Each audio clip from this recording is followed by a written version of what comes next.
आनन्दं परमसुखदं केवलं ज्ञानमूर्तिं द्वन्द्वातीतं गगनसदृशं तत्त्वमस्यादिलक्ष्यम् एकं नित्यं विमलमचलं सर्वधि साक्षिभूतं भावातीतं त्रिगुणरहितं सद्गुरुं तं नमामि। ॐ पाठाय प्रतिबोधितां भगवता नारायणेन स्वयं व्यासेन प्रतितां पुराणमुनिना मध्ये महाभारतम् अद्वैतामृतवर्षिणीं भगवतीम् अष्टादशाध्यायिनीम् अम्ब त्वामनुसन्दधामि भगवद्गीते भगवद्वेषिणीम् यं ब्रह्मा वरुणेन्द्ररुद्रमरुतः स्तुवन्ति दिव्यैस्तवैः वेदैः साङ्गपदक्रमोपनिषदैः गायन्ति यं सामगाः ध्यानावस्थिततद्गतेन मनसा पश्यन्ति यं योगिनः यस्यान्तं न विदुःसुरासुरगणा देवाय तस्मै नमः। यस्यान्तं न विदुःसुरासुरगणा देवाय तस्मै नमः।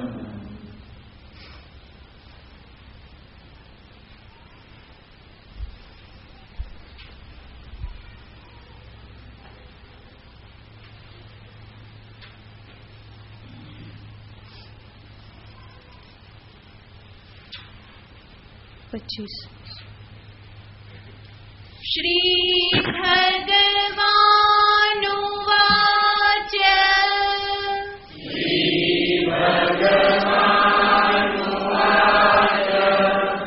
नाहं प्रकाशः सर्वस्य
ભગવાન આ શ્લોકમાં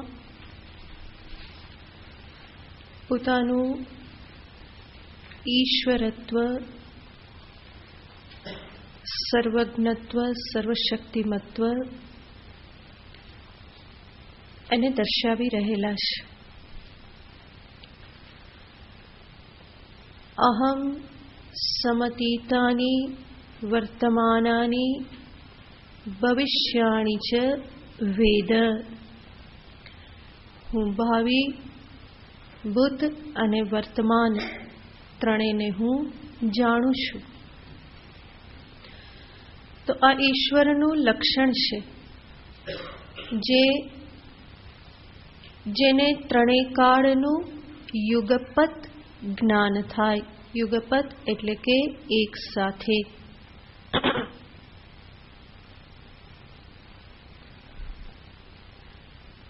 મનુષ્ય જે છે એની શક્તિ બહુ જ સીમિત છે. ભૂતકાળને ભૂલી જાય, ભાવિ એના માટે અજ્ઞાત છે, વર્તમાનનું પણ બહુ થોડું ઘણું એ જાણે છે. તો જીવની શક્તિ અત્યંત અલ્પ શક્તિ છે, જ્યારે ઈશ્વર જે છે એનું જ્ઞાન યુગપત એક સહિત જ્ઞાન છે. ભૂતકાળમાં શું થયું હતું, ભાવિમાં શું થવાનું છે અને વર્તમાનમાં ક્યાં શું થઈ રહેલું છે, એ સર્વ પ્રકારનું જ્ઞાન ઈશ્વરને એક સાથે થાય છે. માટે જ ભગવાને અહીંયા કહ્યું, અહમ વેદ. આ ત્રણેય કાળમાં જે કંઈ પણ થઈ રહ્યું છે એને હું એક સાથે જાણું છું. મામ તુ વેદન કશ્ચન, પરંતુ મને કોઈ જીવ જાણતો નથી. કોઈ જાણતો નથી એનો અર્થ ભગવાન શંકરાચાર્યજી મહારાજે અહીંયા દર્શાવ્યો. મદ્ભક્તમ મચ્ચરણમ એકમ મુક્ત્વા મત્તત્વા વેદનમ ન ભવતી. મારો ભક્ત કે મને શરણાગત જે છે એને છોડીને અન્ય વ્યક્તિ મને જાણી શકતી નથી, કારણ કે પ્રેમ વગર, શરણાગતિ વગર ઈશ્વરને જાણવા સંભવ નથી. તો ગઈ વખતે આપણે વિચાર કરતા હતા પ્રભુ પ્રાપ્તિને માટે આ બે ઉપાય છે. સર્વપ્રથમ છે પ્રભુ પ્રત્યેનો પ્રેમ, ઈશ્વર પ્રેમ. ભગવાનને ત્યારે જ પામી શકાય જ્યારે હું ભગવાનનો ભક્ત બનું. મારા અંતરમાં જ્યારે ભક્ત પ્રગટ થાય તો સામે મને ભગવાન દેખાય. ભક્ત બન્યા વગર ભગવાનનું સ્મરણ કરવું, એમને પૂજવા એ સંભવ નથી. તો ભક્તિનો અર્થ છે આદર સહિતનો પ્રેમ. ભક્તિ એટલે પ્રેમ જ છે. સાધુ પરમ પ્રેમ સ્વરૂપા. નારદ ભક્તિ સૂત્રમાં નારદજી કહે છે ભક્તિનું સ્વરૂપ કેવું, તો કે પરમ પ્રેમ સ્વરૂપા.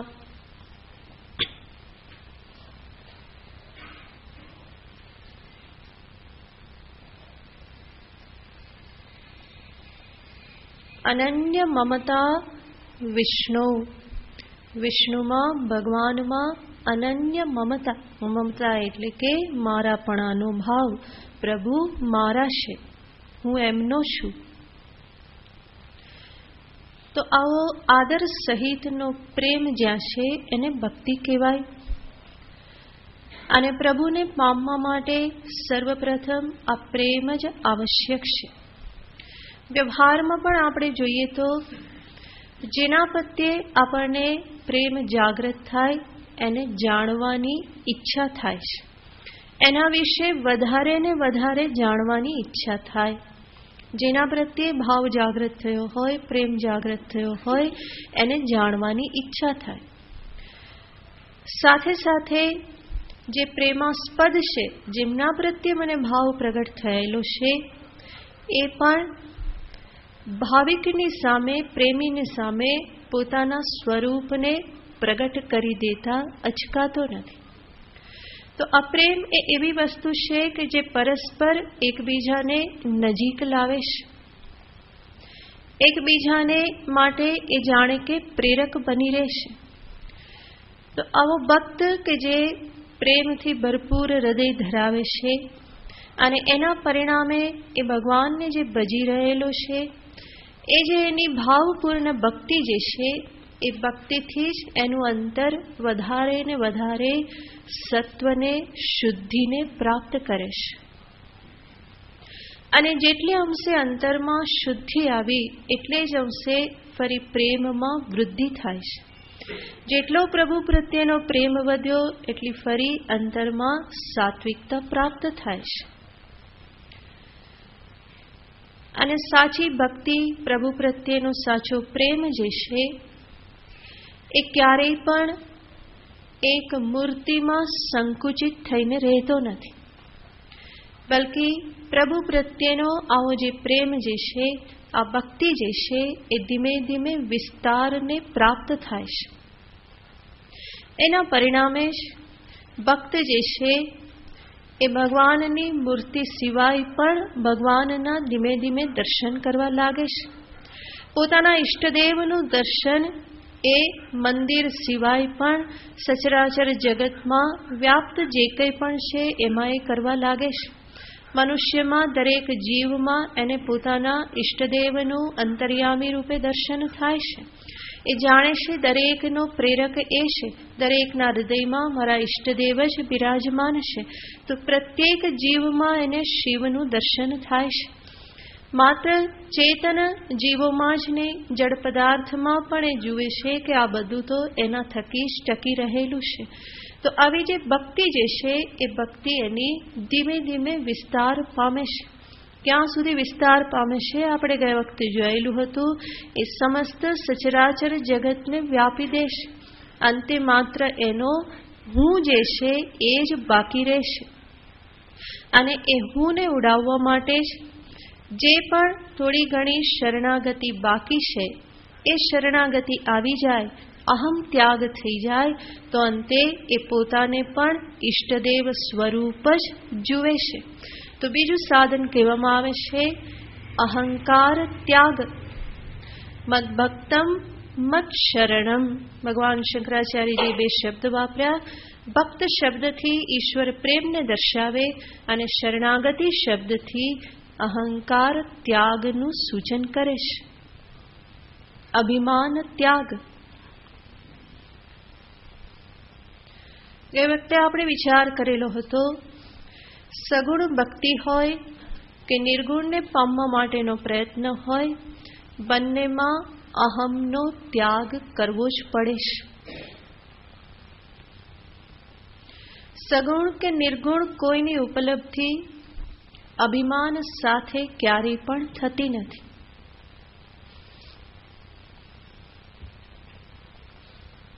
मागरे कबीर के जब मैं था तब हरि नहीं, जब हरि है तब मैं नहीं.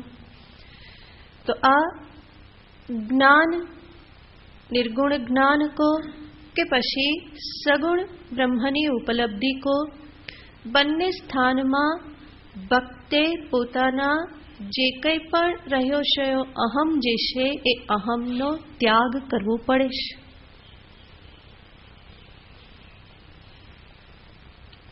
અને જ્યારે આવો પરિચ્છિન્ન સંકુચિત હું જો છૂટી જાય તો એ હું વાસ્તવમાં પ્રભુ સ્વરૂપ જ છે. તો સંપૂર્ણ અહંકાર અભિમાન ત્યાગની અવસ્થામાં જીવ ક્યારેય પણ ઈશ્વરથી ભિન્ન રહેતો નથી. એ સ્વયંને ઈશ્વરમય જ જોવા લાગે છે. આપણા શાસ્ત્રોમાં દ્રષ્ટાંત પણ જોવામાં આવે છે. કૃષ્ણના વિરહમાં ગોપીઓ એટલી બધી કૃષ્ણમય થઈ જાય છે. કૃષ્ણમય થવાના કારણે એમનું પોતાનું આગવું વ્યક્તિત્વ પણ લુપ્ત થઈ જાય છે અને પોતાને જ કૃષ્ણ રૂપે જોવા લાગે છે. કૃષ્ણ જેવી લીલા કરે એવી લીલા એ કરવા લાગે છે. એ પણ માખણ ચોરવા લાગે, એ પણ રાસલીલા કરવા લાગે. તો દરેક ગોપી પોતાનામાં કોને જુએ છે? કૃષ્ણને જ જુએ છે, પોતાને કૃષ્ણ સ્વરૂપે જ જોવે છે.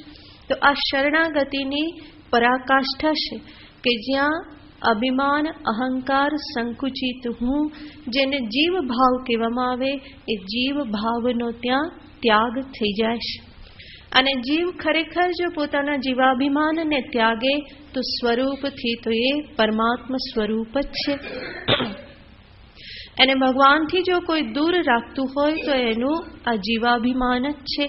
પોતાનો પરિચ્છિન્ન અહમ જે છે એ જ એને સગુણ કે નિર્ગુણ જે કોતે એ પરમાત્માથી એને દૂર રાખે છે.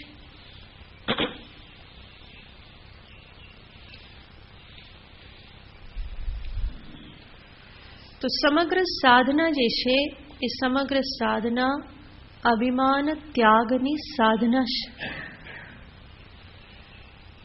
મહાભારતમાં કહે છે યેન ત્યજસી તત્યજ.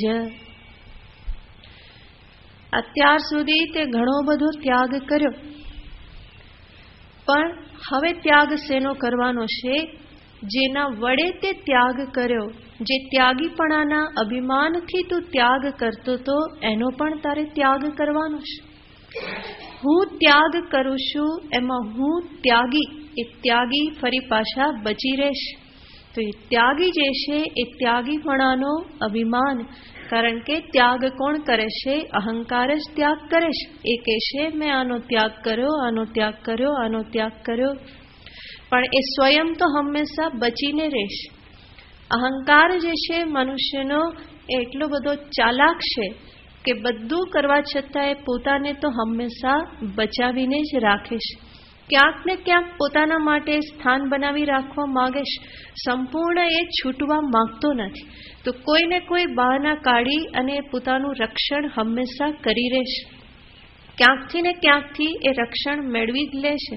એને થાય કે આટલું તો કર્યું, હવે આટલું તો મારું હોય ને, આટલો તો ત્યાગ કર્યો, હવે તો કંઈ વધ્યું જ નથી. એ કંઈ વધ્યું નથી એ કહેનારો તો વધ્યો ને, એનો જ ત્યાગ કરવાનો છે. તો અહંકાર શું બોલાવે છે? હવે તો બધું છોડી દીધું, કંઈ રહ્યું નથી. તો અહંકારને એ જ કહેવાનું છે કે આ જે કે છે કંઈ રહ્યું નથી, એનું અભિમાન જે કરે છે એને પણ છોડવાનું છે. યેન ત્યજસી તત્યજ. જેના વડે અત્યાર સુધી ત્યાગ કરવામાં આવ્યો એનો ત્યાગ કરવો પડે છે. તો સગુણ ભક્તિમાં પણ જીવપણાનો ત્યાગ કરવો પડે છે. એટલું જ નહીં, નિર્ગુણ એવા પરમાત્મા સ્વરૂપની ઉપલબ્ધિ માટે પણ આ સમસ્ત ઉપાધિ સહિત જે કંઈ પણ જીવત્વ છે એમાંથી અભિમાનનો ત્યાગ કરવો પડે છે. સમસ્ત ઉપાધિના સંદર્ભમાં મારે જોવું પડે છે કે આ હું નથી કે મારું નથી, શરીર હું નથી, શરીર મારું નથી, ઇન્દ્રિયો પણ હું નથી, ઇન્દ્રિયો મારી નથી, મન હું નથી, મન મારું નથી, બુદ્ધિ હું નથી, બુદ્ધિ મારી નથી. તો ઉપાધિમાં જે હુંપણું કે જે મમત્વ જે કરેલું છે એ બંનેનો ત્યાગ કરે તો જ મનુષ્ય અંતે પોતાના શુદ્ધ સ્વરૂપ જે પરમાત્માથી અભિન્ન એવું સ્વરૂપ છે એને એ પામી શકે છે. તો અહીંયા પણ અંતિમ અવસ્થામાં આ પરિચ્છિન્ન અહમને છોડવો પડે છે. જે મનની સાથે તાદાત્મ્ય થઈ અને જે અહંકાર ઉત્પન્ન થાય છે એ અહમની પકડમાંથી છૂટવું પડે છે.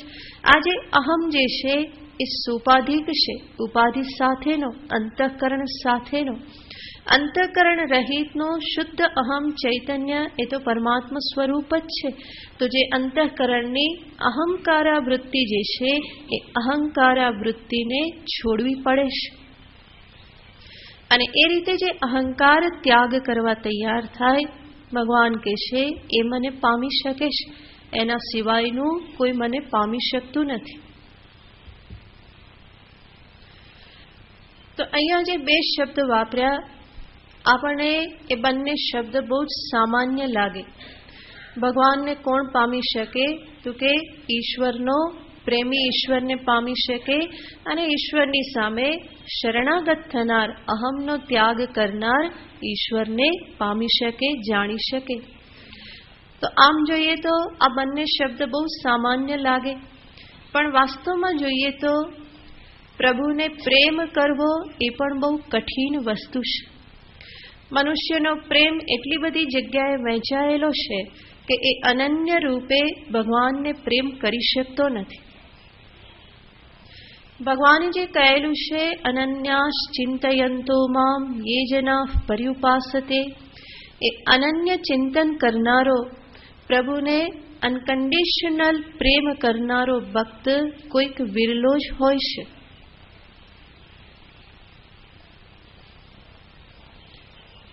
અને આ પ્રેમ પણ કેવો, ભગવાન ફરી ફરીને નિરૂપણ કરે છે કે જે નિરંતર હોય, જેમાં કોઈ વધઘટ થતી નથી, પરંતુ એક રૂપ એવો પ્રેમ માટે ભગવાન હંમેશા સતત શબ્દ વાપરે છે. ત્યાં પણ કહ્યું, અનન્યાસ ચિંતયંતો મામ યે જના પર્યુપાસતે તેષામ નિત્યાભિયુક્તાનામ. નિત્ય શબ્દ જ હંમેશા દર્શાવે છે. આગળ પણ ભગવાન કહેવાના છે, તેષામ સતત યુક્તાનામ, જે સતત મારી સાથે જોડાઈને રહેશે. તેષામ સતતમ કીર્તયંતો મામ યે જના પર્યુપાસતે. ત્યાં પણ ભગવાન શબ્દ વાપરે છે સતતમ. એનો અર્થ, પ્રેમ જે છે એક સ્થાયી ભાવ છે. સાચો પ્રેમ ક્યારેય પણ ફરી એ ઓટને પ્રાપ્ત થતો નથી. એમાં હંમેશા વૃદ્ધિ થતી રહે, પરંતુ એમાં ક્ષય ક્યારેય પણ થતો નથી. માટે ભગવાન પ્રત્યે પ્રેમ ક્યારેક ઉભરાઈ આવે અને ક્યારેક સાવ સુકાઈ જાય તો ભગવાન કે એ મને પોસાય નહીં. પ્રેમ કેવો હોવો જોઈએ, જેમાં નિરંતર વૃદ્ધિ થાય છે. કંઈક મારું કામ કરી દીધું અને પરિણામે પ્રેમ ઉભરાઈ આવે તો ભગવાન જાણે છે કે આ તો કેવો પ્રેમ છે, આ કંઈક સોદો થયો, સિદ્ધ થયો અને માટે આ ભાવ ઉભરાઈ આવ્યો. પણ કામ ન થાય ત્યારે પણ એ જ પ્રીતિ પ્રભુની સાથે બની રહે કે પ્રભુ તું કેટલો કરુણામય છે, મારું આમાં હિત નહોતું માટે તે મારું કામ ના કરી આપ્યું, ખરેખર તું વાત્સલ્યનો મહાસાગર છે. આવું ત્યારે આપણને થાય તો સમજવાનું કે ભગવાન માટે સાચો પ્રેમ પ્રગટ થયેલો છે. બાકી વચ્ચે વચ્ચે ઉભરા આવી જાય તો એ ઉભરા એ કોઈ પ્રેમ નથી, જે નિરંતર વધતો રહે. ઉભરો ક્યારે આવે, શાંત થાય ફરી પાછો ઉભરો આવે, ફરી શાંત થાય ફરી ઉભરો આવે, એવું નહીં. પરંતુ ભક્તિ શાસ્ત્રમાં કહે છે કે આ પ્રેમ કેવો હોય છે, તો કે જે નિરંતર વૃદ્ધિ પામે છે, એમાં ક્યારેય પણ ક્ષય થતો નથી.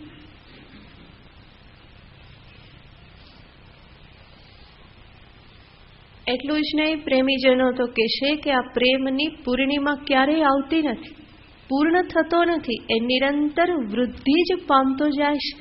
માટે જ પ્રેમમાં કોઈ એક લિમિટ પણ નથી કે હવે તો ભગવાનને બહુ પ્રેમ કર્યો, હવે આનાથી આગળ કંઈ હોય નહીં, એવું નહીં. ભગવાન પ્રત્યે પ્રેમ હંમેશા વૃદ્ધિ જ પામતો હોય છે.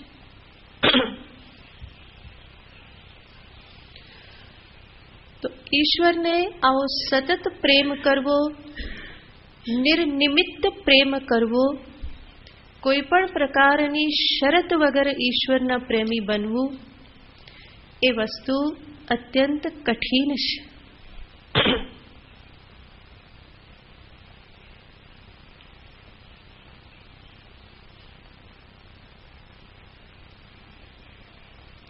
અને ઈશ્વર પ્રેમ અંતરમાં પ્રગટ થયા પછી અંત સુધી અહમનો ત્યાગ થવો, લેશ માત્ર પણ અહમ બચે નહીં, ત્યાં સુધી શરણાગતિ અંતરમાં પ્રગટ થવી, એ પણ એટલું જ કઠિન કાર્ય છે. એને સામે રાખીને ભગવાન અહીંયા કહેશે, મામ તું વેદન કશ્ચન. અર્જુન, મને કોઈ જાણતું નથી. તો આ બ્રહ્માંડમાં લાખો કરોડો અબજો જીવ છે અને એમાંથી જાણનારા કેટલા? ભગવાને જ કહ્યું, સ મહાત્મા સુદુર્લભ, અત્યંત દુર્લભ છે. તો જે મોટાભાગના લોકો છે, ભગવાન કે છે એ તો મને જાણતા જ નથી. અને એને સામે રાખીને જ અહીંયા ભગવાને આ શબ્દ પ્રયોગ કર્યો, મામ તું વેદન કશ્ચન, મને કોઈ જાણતું નથી. કારણ કે આ પ્રેમ અને શરણાગતિ એ બે વસ્તુ જ અત્યંત દુર્લભ છે. આપણને એવું થાય કે ભક્તિ માર્ગ તો બહુ સહેલો, પણ ભક્તિ માર્ગમાં પણ આ પ્રેમ અને શરણાગતિ એ ખરેખર કઠિન વસ્તુ છે. અને સાચો પ્રેમ અને પૂર્ણ શરણાગતિ આવી ગઈ તો એ ભક્તિ અને જ્ઞાનમાં અંતે કોઈ અંતર રહેતું નથી. બંને એક જ બની રહેશે. ભક્તિની પરાકાષ્ઠા અને જ્ઞાન જે છે એ પરાભક્તિ અને જ્ઞાનની વચ્ચે કોઈ ભેદ રહેતો નથી. તો આ સ્થિતિને પામવી એ ઘણી બધી કઠિન છે.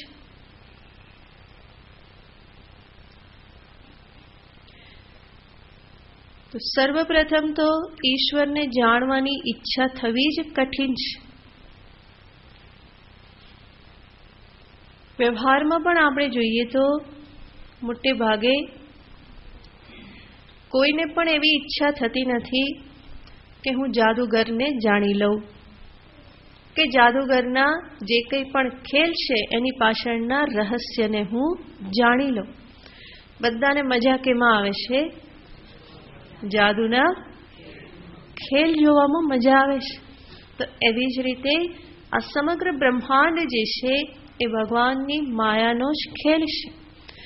પણ આ બ્રહ્માંડનો રચનારો કોણ, ચિતારો કોણ છે એને જાણવાની ઈચ્છા મોટાભાગનાને થતી નથી.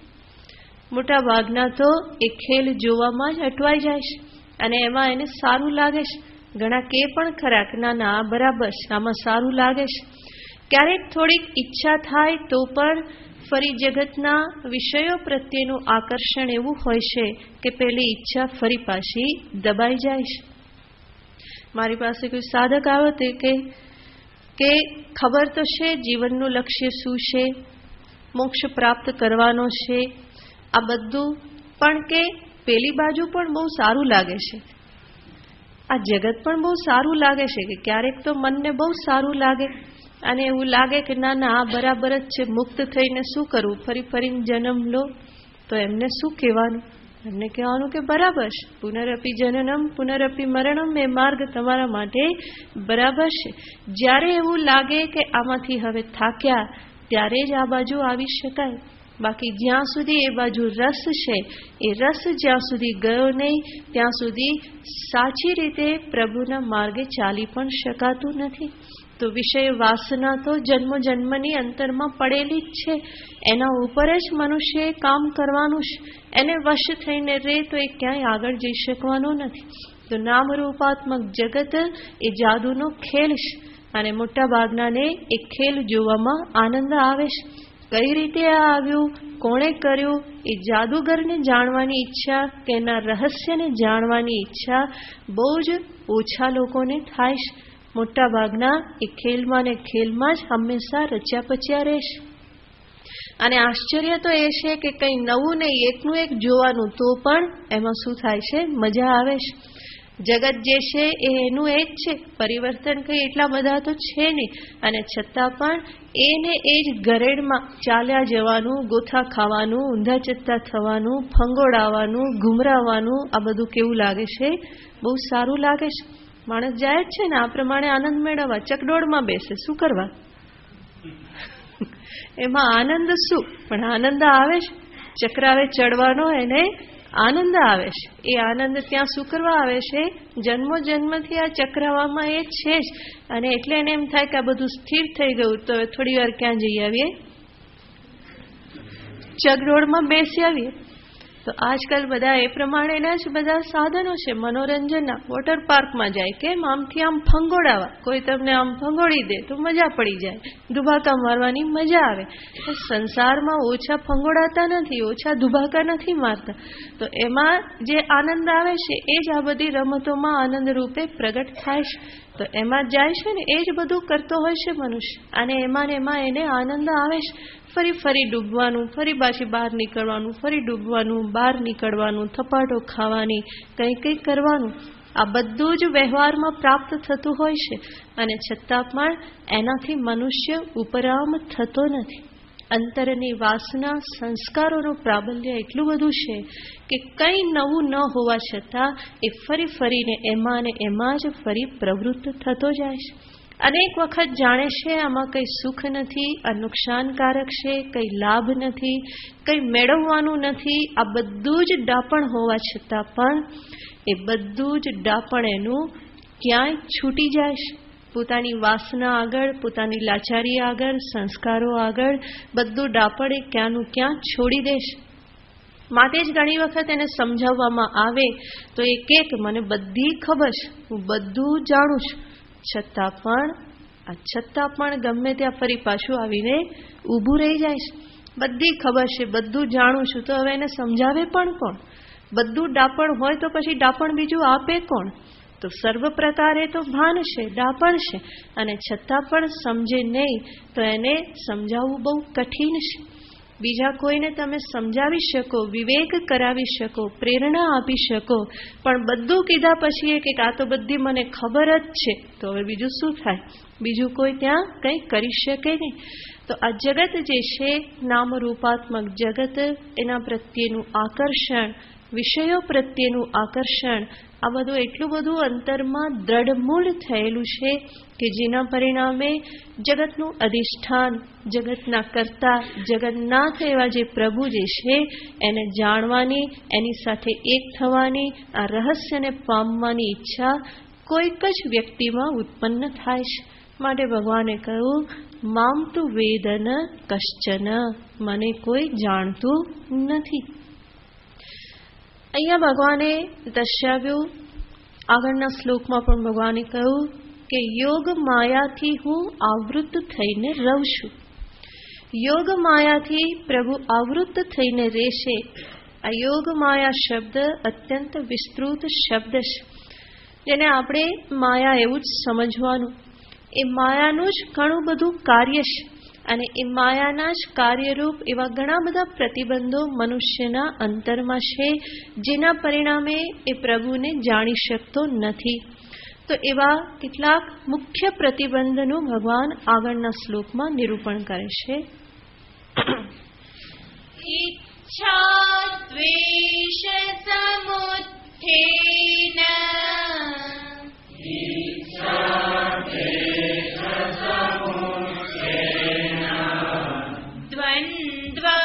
દ્વંદ્વમોહેન ભારત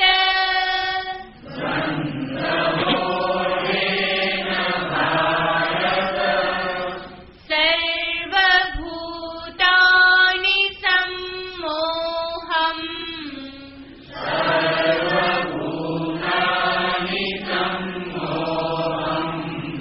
સર્ગે યાન્તિ પરંતપ.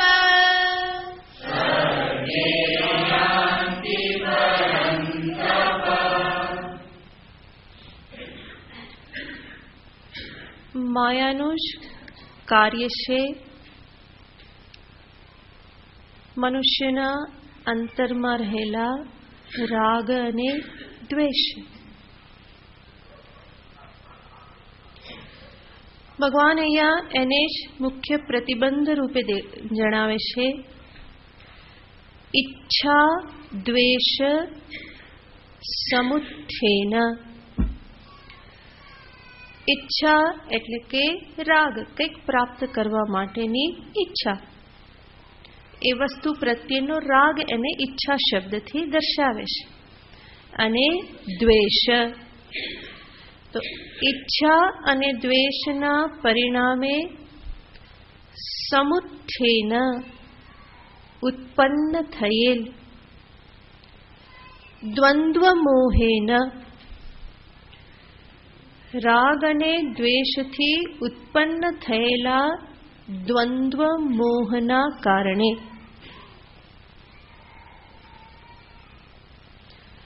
દ્વંદ્વ મોહેન દ્વંદ્વ પ્રત્યેના મોહના કારણે.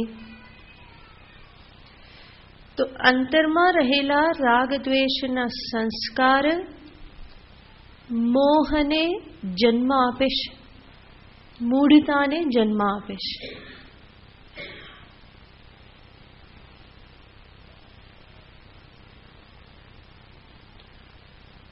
અને પરિણામે જે દર્શન થવું જોઈએ એ દર્શન મનુષ્યને નથી થતું. સર્વભૂતાની સર્ગે સમ્મોહમ યાન્તિ. સર્વભૂતો, સર્વ પ્રાણીઓ, મનુષ્યો જે છે એ સર્ગે સંમોહમ યાંતિ.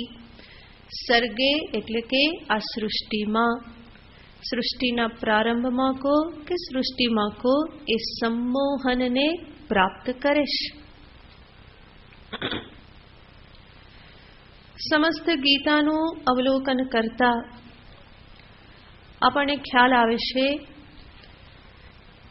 કે મારા લક્ષ્યને પ્રાપ્ત કરવામાં ભગવાન શ્રી કૃષ્ણચંદ્ર ફરી ફરીને આ એક જ પ્રતિબંધ બતાવે છે અને એ છે રાગ દ્વેષ.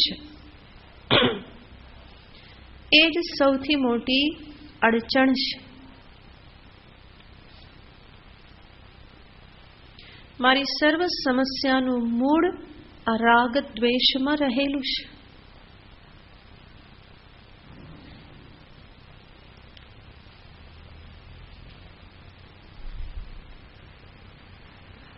ભગવાન શ્રી કૃષ્ણચંદ્ર આ પ્રમાણે રાગ દ્વેષની વાત કરી અને એક ગીતા સ્વરૂપે આપણી સમક્ષ એક માનસ શાસ્ત્ર જ રજૂ કરી દેશે. મનુષ્યના મનનું, એની પ્રવૃત્તિઓનું આ પ્રમાણેનું પ્રતિપાદન જે શાસ્ત્રમાં છે એ શાસ્ત્ર ખરેખર સંપૂર્ણપણે માનસ જે કંઈ સમસ્યા જે છે એની સાથે એ ડીલ કરી રહેલું છે. અને હું જે આગળ વધવા માંગુ છું, જીવનને ઉન્નત કરવા માંગુ છું, તો ત્યારે હું મારી સાયકોલોજીની ઉપેક્ષા કરી શકું નહીં. મારે મારા વ્યવહારને જોવો રહ્યો કે એ કેટલો તટસ્થ રૂપે થાય છે અને કેટલો આ રાગાદીને વશ થઈને કરું છું.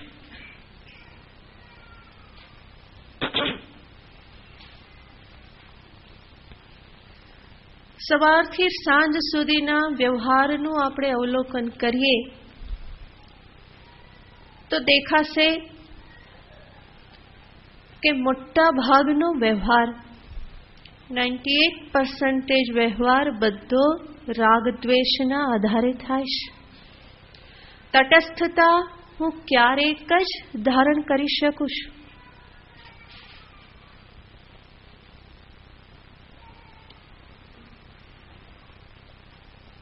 અને એના પરિણામે જ જીવનમાં અનેક પ્રકારની સમસ્યા છે. સર્વ સમસ્યાનું મૂળ એમાં જ રહેલું છે. પછી એ વ્યવહારિક સમસ્યા હોય કે આધ્યાત્મિક જીવનમાં અનુભવાતા પ્રતિબંધો હોય, એ બંનેમાં રાગ દ્વેષ જ પ્રધાન છે. વ્યવહારિક જીવનની સમસ્યામાં પણ મારી તટસ્થતાનો અભાવ એ કારણ છે. અધ્યાત્મ પથે જો મારી પ્રગતિ ન થતી હોય તો ત્યાં પણ હું ક્યાંક ને ક્યાંક અટવાઈ ગયેલ છું. ક્યાંક મારું મન અટવાઈ ગયેલું છે અને મન જ્યાં અટવાય ત્યાં કાં તો રાગ હોય કાં તો દ્વેષ હોય. રાગ દ્વેષ વગર મન ક્યારેય પણ ક્યાંય અટવાતું નથી. તો આ રીતે મારા જ અંતરના સંસ્કારો એ અધ્યાત્મ પ્રગતિમાં કે પ્રભુ પ્રાપ્તિના માર્ગમાં બહુ જ મોટી અડચણ છે. એટલા માટે જ સાધકે નિત્ય નિરંતર આંતર નિરીક્ષણ કરતા રહેવું પડે છે. પોતાની જાતનું અવલોકન કરતા રહેવું પડે છે.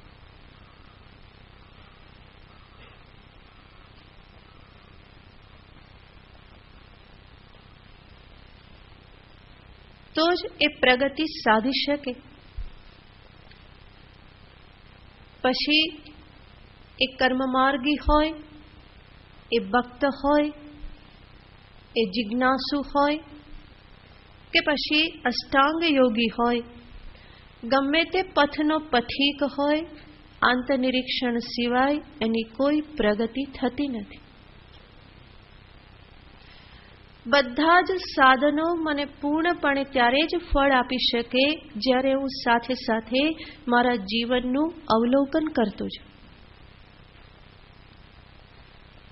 કારણ કે અંતરના સંસ્કારો જે છે એ જ મને ફરી ફરીને વિષયો વ્યક્તિઓમાં મોહિત કરી દેશે. અને જ્યાં પણ મોહ પ્રાપ્ત થયો તે મોહ એક પ્રકારની મૂઢતા છે.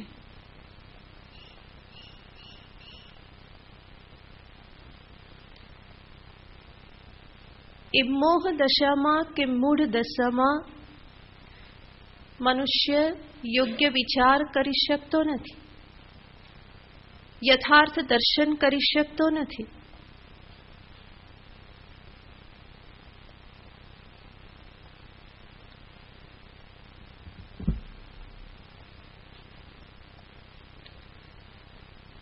માટે ભગવાન આગળ પણ કહી ચૂક્યા છે, તયોર્ન વશમાં ગચ્છે તૌહ્યસ્ય પરિપંથિનો ઇન્દ્રિયસ્યેન્દ્રિયસ્યાર્થે રાગદ્વેષૌ વ્યવસ્થિતૌ. આજે રાગદ્વેષ છે ભગવાન આગળ કહી ચૂક્યા છે, તયોહો વશમ ન આગચ્છેત. હે અર્જુન, હે સાધક, આ રાગદ્વેષના વશમાં ન આવીશ. તૌહી અસ્ય પરિપંથિનો, એ જ આ માર્ગના, આ સાધકના પરિપંથી એટલે કે શત્રુ છે, એના માર્ગમાં પ્રતિબંધ બનનારા છે. તો અનેક જગ્યાએ ભગવાન શ્રી કૃષ્ણ સાધકને આ પ્રમાણે જાગૃત કરે છે, ફરી ફરીને બતાવે છે કે તારી સમસ્યાનું કેન્દ્ર તારી અંદર જ છે, અને માટે સુધારો જે કંઈ પણ કરવાનો છે એ મારી અંદર જ કરવાનો છે. સમસ્યાનું કેન્દ્ર જગત નથી, સમસ્યાનું કેન્દ્ર મૂળ સ્ત્રોત જે છે એ મારા જ અંતરના સંસ્કારો છે. અને આનાથી જ સિદ્ધ થાય છે મારી સમસ્યાની જવાબદારી કોના ઉપર છે? મારા પોતાના ઉપર. સમસ્યા માટે બીજાને દોષિત ઠેરવવા એ એક પ્રકારે છટકબારીની વ્યવસ્થા છે.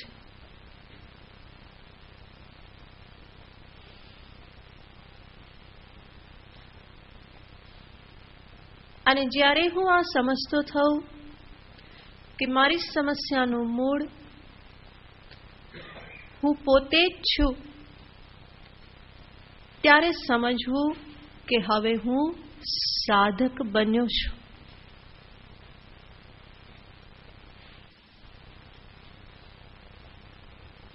સાધક એ જ કહેવાય જે પોતાની સમસ્યાનું મૂળ પોતામાં જોતા શીખે.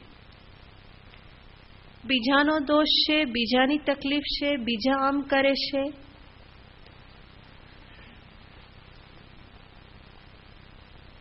તો એ તો એક સામાન્ય મનુષ્યની દ્રષ્ટિ છે. દરેક એ પ્રમાણે જ કહેશે, બીજાને કહેશે.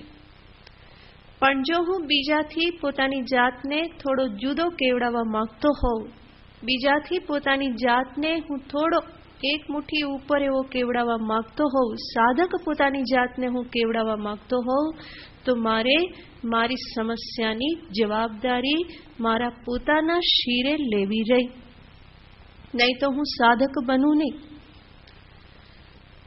તો આ રીતે જોઈએ તો અંતરના આ જે સંસ્કાર છે, રાગ દ્વેષાદી જે છે,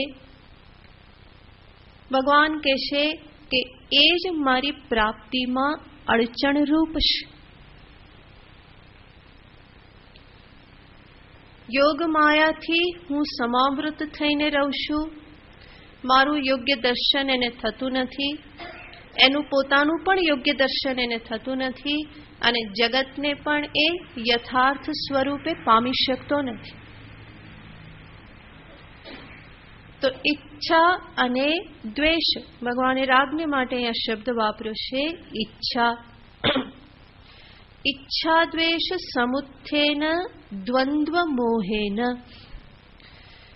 દ્વંદ્વ શબ્દનો અર્થ થાય બે. બેના જોડકા જે છે એને કહેવાય દ્વંદ્વ. દ્વંદ્વ પ્રત્યેના મોહથી, આ શબ્દથી આપણે સમજી લેવું જોઈએ કે દ્વંદ્વ માત્ર સમસ્યા નથી, પરંતુ દ્વંદ્વ સમસ્યારૂપ ક્યારે બને છે? જ્યારે એના પ્રત્યે હું મોહિત થઈ જાઉં. અને મોહિત ક્યારે થઉં છું? એની પાછળનું કારણ શું છે? અંતરના રાગ દ્વેષ. માટે ભગવાને કહ્યું, ઈચ્છા દ્વેષ સમુત્થેન દ્વંદ્વ મોહેન. ઈચ્છા અને દ્વેષ, રાગ દ્વેષથી ઉત્પન્ન થયેલા દ્વંદ્વ મોહથી. તો દ્વંદ્વ માત્ર જે છે એ સમસ્યારૂપ નથી, બલકે સમસ્ત સૃષ્ટિ જે છે એ દ્વંદ્વાત્મક સૃષ્ટિ છે. વિચાર કરીએ તો આ દ્વંદ્વના કારણે જ આખી સૃષ્ટિ ચાલી રહેલી છે. જો દ્વંદ્વ ન હોય તો સૃષ્ટિ ચાલે નહીં. પ્રભુએ સૃષ્ટિનું એ પ્રમાણેનું જ સર્જન કરેલું છે, દ્વંદ્વાત્મક સૃષ્ટિ, જે દ્વંદ્વના આધારે આ સમગ્ર સૃષ્ટિ ક્રમ ચાલી રહેલો છે. આ સૃષ્ટિમાં દિવસ પણ છે, રાત પણ છે. તમે વિચાર કરો, બેમાંથી એક ના હોય તો શું દશા થાય? કલ્પના કરી શકાય? દિવસ ના હોય અથવા તો રાત ના હોય. દિનયામિન્યૌ સાયં પ્રાત શિશિર વસંતૌ પુનરાયાત. તો આ બધા દ્વંદ્વ છે. શિશિર, વસંત, પાનખર પણ હોય અને વસંત પણ હોય. જો પાનખર ન હોય તો વસંત આવે ખરી? આજે વસંત પંચમી છે ને, તો વસંતને આવવા માટે જગ્યા જોઈએ ને. નવી કૂપણો બધી ખીલે એના માટે જગ્યા જોઈએ. એ જગ્યા ક્યારે થાય? જ્યારે એની પહેલા પાનખર હોય. એટલું જ નહીં, વસંતનું સૌંદર્ય, એની કિંમત ક્યારે થાય? જ્યારે એની પૂર્વે પાનખર છે. તો પાનખર પણ જોઈએ, વસંત પણ જોઈએ. ગરમી પણ છે, ઠંડી પણ છે. આવીને આવી ઠંડી ચાલુ રહે તો ગુજરાતના લોકો કે ના બાપા, ના જોઈએ. તો આવીને આવી ઠંડી ના જોઈએ. ગરમી તો જોઈએ જ. ફરી ગરમી આવે ત્યારે ઉકળાટ ઉકળાટ. તો ફરી એમાંથી મુક્ત થવા માટે ફરી શું જોઈએ? ઠંડી જોઈએ. ફરી શું જોઈએ? ગરમી જોઈએ. માત્ર ગરમીથી પણ સૃષ્ટિ ના ચાલે, માત્ર ઠંડીથી પણ ના ચાલે. તો રાત, દિવસ, ઠંડી, ગરમી, આ બધા દ્વંદ્વ છે. લીમડાની પણ જરૂર છે, કેરીની પણ જરૂર છે, લીંબુની પણ જરૂર છે, સફરજનની પણ જરૂર છે, ખાંડ પણ જોઈએ, મેથી પણ જોઈએ. મેથી કડવી પણ જોઈએ તો ખરી, મેથીનો વઘાર જોઈએ. અને બીજી બાજુ શાક દાળમાં શું જોઈએ? ગુજરાતીઓને મીઠાશ તો જોઈએ. તો આ બધું જોઈએ, દ્વંદ્વ બધા જ જોઈએ. બધા શાક ખાધા પછી કારેલા પણ યાદ આવે. તો બધા દ્વંદ્વ જે છે જોઈએ તો આ દ્વંદ્વ ઈશ્વર સૃષ્ટિ છે. અને દરેકનું આ સૃષ્ટિના સંચાલનમાં, સ્થિતિમાં એનું કોઈને કોઈ સ્થાન છે. દરેકની આવશ્યકતા છે. જેટલી ગરમીની આવશ્યકતા એટલી જ ઠંડીની આવશ્યકતા, એટલી જ વરસાદની આવશ્યકતા. જેટલો દિવસ જરૂરી છે એટલી જ રાત પણ જરૂરી છે. ભલે ક્યાંક 6 મહિનાના 6 મહિનાની દિવસ ને 6 મહિનાની રાત હોય, પરંતુ છે તો ખરી. તો રાત પણ જરૂરી છે અને દિવસ પણ જરૂરી છે. બંનેની આવશ્યકતા છે. તો આ દ્વંદ્વ જે છે એ પ્રભુની સૃષ્ટિનું એક અંગભૂત જ છે, બલ્કિ એ સ્વરૂપભૂત જ છે. તો દ્વંદ્વાત્મક સૃષ્ટિ છે. અને વાસ્તવમાં જોઈએ તો આવી દ્વંદ્વાત્મક એવી ઈશ્વરની સૃષ્ટિ એ ક્યારેય પણ સમસ્યારૂપ નથી.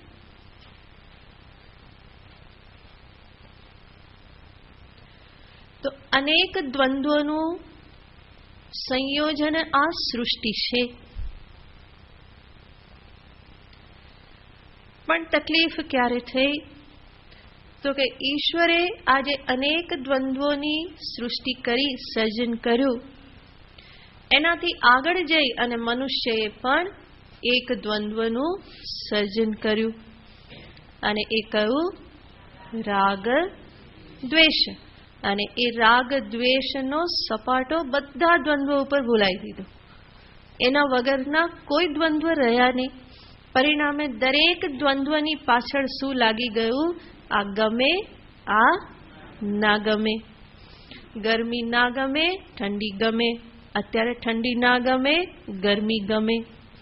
લીમડો ના ભાવે, કેરી તો બહુ ભાવે. તો આ ભાવે, ના ભાવે, ગમે, ના ગમે, દરેક દ્વંદ્વની સાથે મનુષ્યએ પોતાના ગમા અણગમા, રાગ અને દ્વેષને જોડી દીધા. એક પણ દ્વંદ્વ એના વગરનું રહ્યું નહીં. જે પણ ઈશ્વર સૃષ્ટિ છે એની સાથે એણે આટલો વધારો કરી દીધો.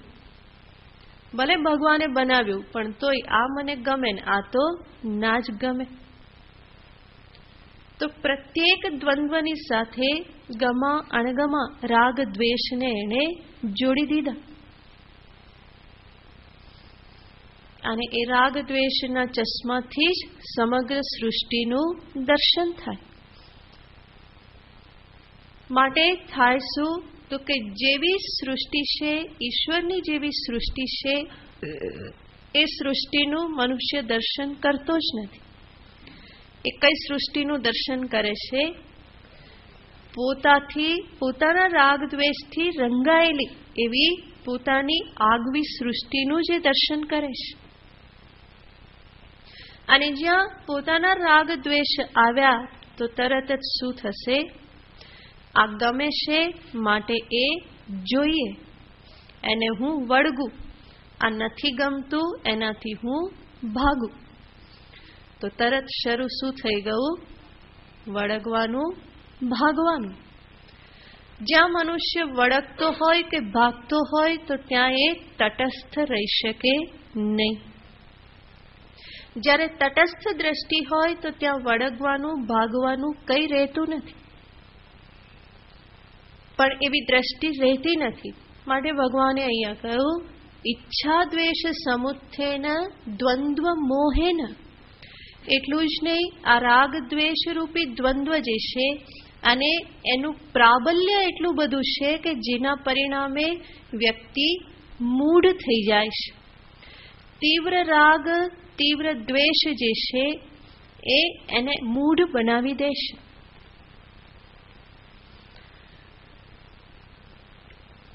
મોહિત કરી દેશે.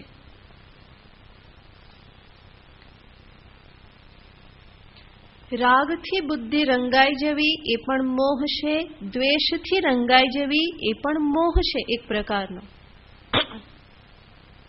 તો દ્વંદ્વ મોહેન, આ દ્વંદ્વ પ્રત્યેના મોહથી એ મૂઢ થઈ જાય છે. એની વિવેક બુદ્ધિ કુંઠિત થઈ જાય છે. એના વગર જાણે કે એને દર્શન કરતા આવડતું જ નથી. એટલે જ અનેક વખત આપણે જોયેલું છે કે મનુષ્ય ક્યાંય પણ કંઈ પણ સંપર્કમાં આવે તો તરત પહેલું કામ શું કરે છે? સિક્કા મારવાનું. આ સારું છે, આ ખરાબ છે. આ સારા ખરાબના સિક્કા એ તરત જ મારી દેશે. કોઈ એને કહ્યું નથી કે તું સિક્કો માર, જરૂરી છે તારું સર્ટિફિકેટ, કોઈ કે નહીં. અને છતાં પણ હંમેશા એ સિક્કા મારવામાં એ તૈયાર જ હોય છે. એમાં એ બહુ જ હોશિયાર છે. એના વગર એને વ્યવહાર કરતા આવડતો જ નથી. તો પોતાના તરફથી હંમેશા સિક્કા મારતો જાય છે. આ સારું, આ ખરાબ, આ સારું, આ ખરાબ, આ તો કામનું, આ તો નકામું, આ તો જોઈએ, આનાથી ભાગો. આ બધા એના ઊભા કરેલા દ્વંદ્વ છે. અને પોતાના દ્વંદ્વ સહિત જ એ ઈશ્વરની સૃષ્ટિનું દર્શન કરે છે. પરિણામે ઈશ્વરની સૃષ્ટિ જેવી છે એવી એને દેખાતી નથી. એનાથી વિપરીત એવી સૃષ્ટિનું એ દર્શન કરે અને પછી ઈશ્વરને દોષ દે, આવું જગત કેમ બનાવ્યું? થોડું કામ કરી દીધું હોત તો સારું હતું ને. પણ ભગવાન એવું કે તું તારું અંતર થોડું કામ કરી દે તો બધું સરખું થઈ જશે. જગતને આમથી તેમ કરવાની કોઈ આવશ્યકતા નથી. તારે તારું એંગલ બદલવાનું છે. હંમેશા હોય છે ને, એંગલ થોડુંક આડાવડું હોય તો દર્શન આડું થાય, પણ બરાબર એંગલ બેસી જાય તો પછી દર્શન બરાબર થાય. જેમ તમે બધા ચશ્મા પહેરો છો અને બરાબર આમ બેસાડવા પડે ને, આડાવડા હોય તો અક્ષર નહીં દેખાય, તો એને બરાબર બેસાડવા પડે. બરાબર એ એંગલ આવી ગયું તો પછી દર્શન બરાબર થાય. તો અહીંયા પણ આપણે એક અલગ એંગલથી જ દર્શન કરીએ છીએ. જે એંગલથી દર્શન થવું જોઈએ ત્યાંથી કરતા નથી. આપણને અનુકૂળ આવે એવી રીતે આપણે દર્શન કરીએ અને પરિણામે યોગ્ય દર્શન થતું નથી. તો આ જે સંસ્કારો જે છે, પોતાના આ રાગ દ્વેષના સંસ્કારો, એનું પ્રાબલ્ય એટલું બધું છે કે મનુષ્ય પોતે પણ જાણતો નથી કે ક્યારે એના વશમાં આવીને વ્યવહાર કરવા લાગ્યો. એમાં ને એમાં એ નશામાં ચકચૂર થઈ જાય છે. જે મનુષ્ય જે નશામાં હોય એને એવું ભાન થાય ખરું કે હું અત્યારે નશામાં છું? એને એવું ભાન થતું નથી. જેણે શરાબ પીધો અને ચડ્યો પછી એને ભાન રહેતું નથી કે આ તો ચડેલી છે, હું નશામાં છું, એવું એને ભાન રહેતું નથી. તો નશામાં જે ચકચૂર વ્યક્તિ, એને ભાન નથી કે હું નશામાં છું. એવી રીતે જે મોહથી ગ્રસ્ત હોય એ વ્યક્તિને ક્યારેય ભાન થતું નથી કે હું મોહમાં પડેલો છું. ઈશ્વર કૃપાથી ક્યારેક કોઈક એને સમજાવે અને એ સમજી જાય તો બહુ કહેવાય. મોટા ભાગના તો એ સ્વીકારવા પણ તૈયાર હોતા નથી. મોહિત વ્યક્તિ હંમેશા એવું જ સમજતો હોય કે હું તો બહુ તટસ્થ છું, મને ક્યાંય મોહ નથી, આ તો બહુ તટસ્થતા છે, આવું જ હોવું જોઈએ, એ પ્રકારેની એની માન્યતા હોય. અને માટે કોઈ એને સમજાવે તો સમજાવવા પણ તૈયાર હોતો નથી. તો આ રાગ દ્વેષના ચક્કરમાં બલબલા પણ આવી જાય છે. મહાભારત આપણે વાંચીએ તો ખ્યાલ આવે કે માંધાતાઓ પણ શેમાં અટવાઈ જાય છે? આ રાગ દ્વેષના ચક્કરમાં, મોહમાં અટવાઈ જાય છે. યુધિષ્ઠિર જેવા યુધિષ્ઠિર પણ જો ભૂલ કરી બેસતા હોય તો સામાન્ય મનુષ્યનું કહેવાનું શું? મહાભારતમાં નિરૂપણ આવે છે કે જ્યારે મહાભારતનું યુદ્ધ પૂર્ણ થયું તો મહાભારતનું યુદ્ધ શરૂ થયું ત્યારે તો મોહ કોને થયો હતો? અર્જુનને મોહ થયો હતો. અને ભગવાને એને આ બધી મહેનત કરી અને અર્જુનને એમાંથી બહાર કાઢ્યા કે અર્જુન, આ શોક મોહ છોડી અને કર્તવ્યમાં લાગી જા. તો યુદ્ધ તો થઈ ગયું. યુદ્ધ પૂરું થયું તો પછી યુધિષ્ઠિર માથું પકડીને બેસી ગયા.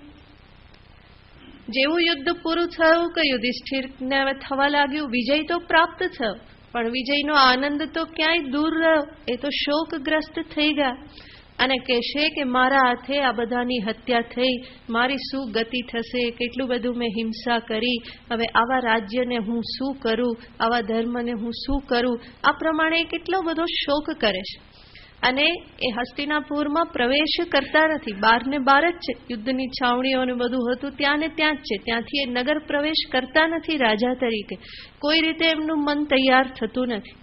એમને ભીમ સમજાવે, અર્જુન સમજાવે, નકુલ સહદેવ સમજાવે, દ્રૌપદી સમજાવે, એનાથી આગળ બધા ઋષિમુનિઓ બધા આવ્યા અને બધા યુધિષ્ઠિરને સમજાવે કે અત્યારે આ પ્રમાણેનો શોક કે મોહ એ યોગ્ય નથી.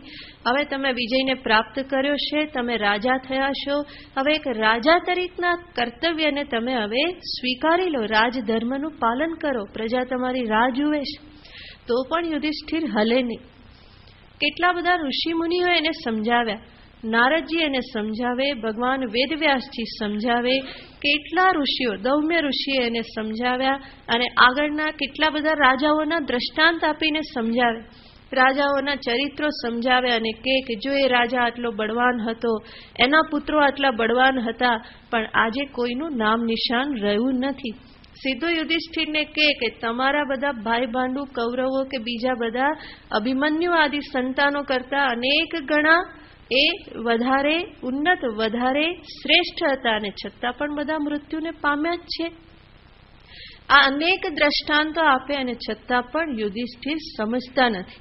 હું વાંચતી હતી તો મને થયું કે યુધિષ્ઠિર હવે તો હું સમજી ગઈ, તમે સમજતા નથી.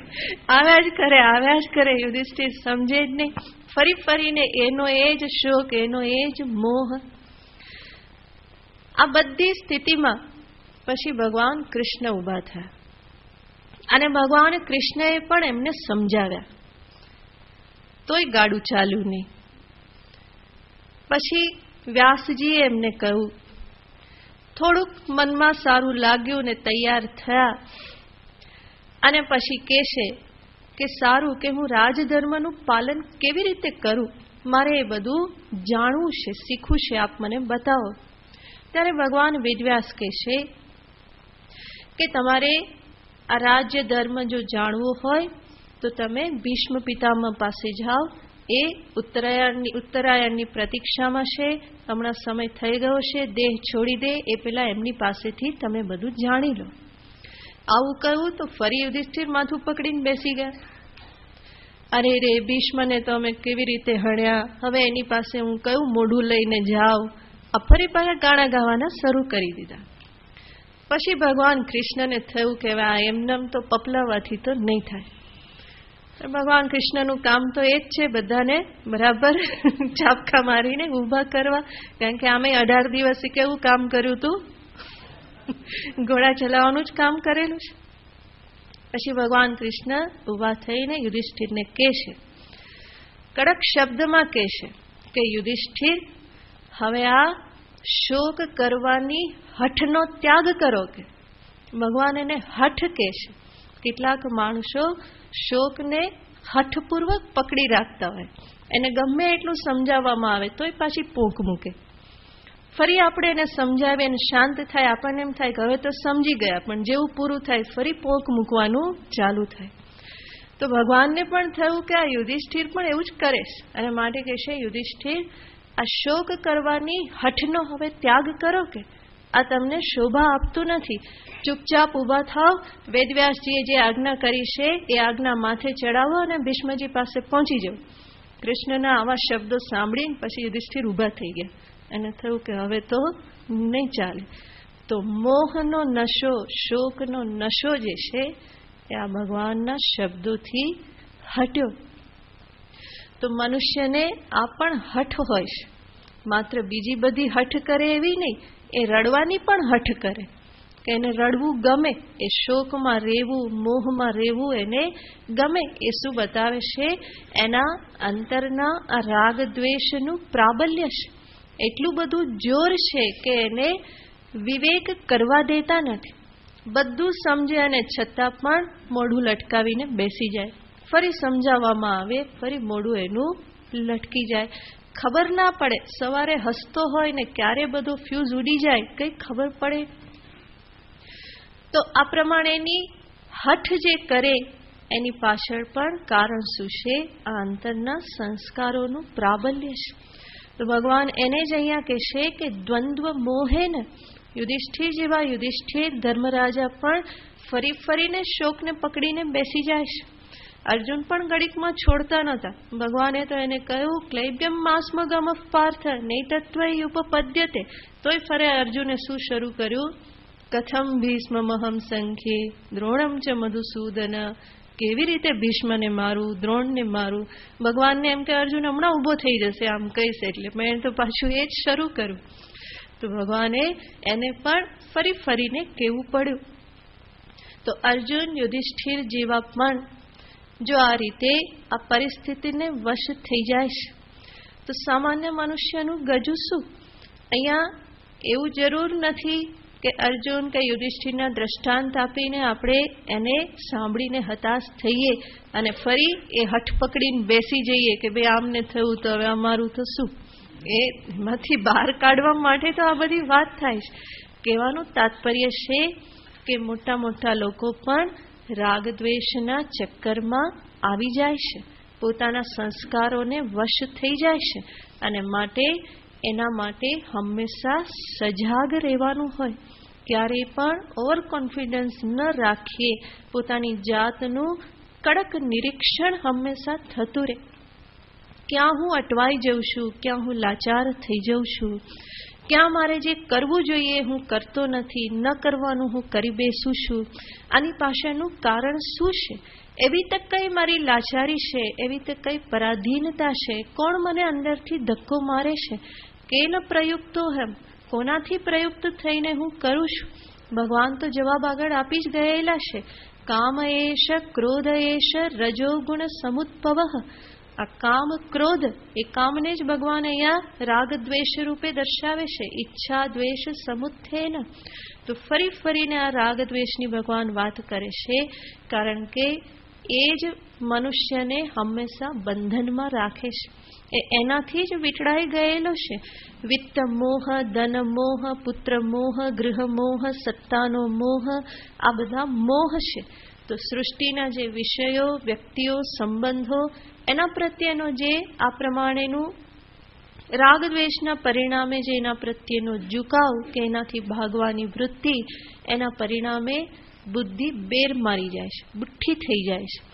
અને એને જ ભગવાન અહીંયા કહે છે દ્વંદ્વરૂપી, દ્વંદ્વમાં મોહ, રાગ દ્વેષના પરિણામે થતો દ્વંદ્વમાં મોહ, અને એના કારણે એ મને જાણી શકતા નથી.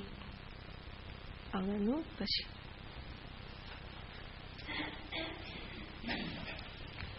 ઓમ પૂર્ણમદ પૂર્ણમિદં પૂર્ણાત પૂર્ણમુદચ્યતે પૂર્ણસ્ય પૂર્ણમાદાય પૂર્ણમેવાવશિષ્યતે. ઓમ શાંતિ શાંતિ શાંતિ. હરિ ઓમ શ્રી ગુરુભ્યો નમઃ. હરિ ઓમ.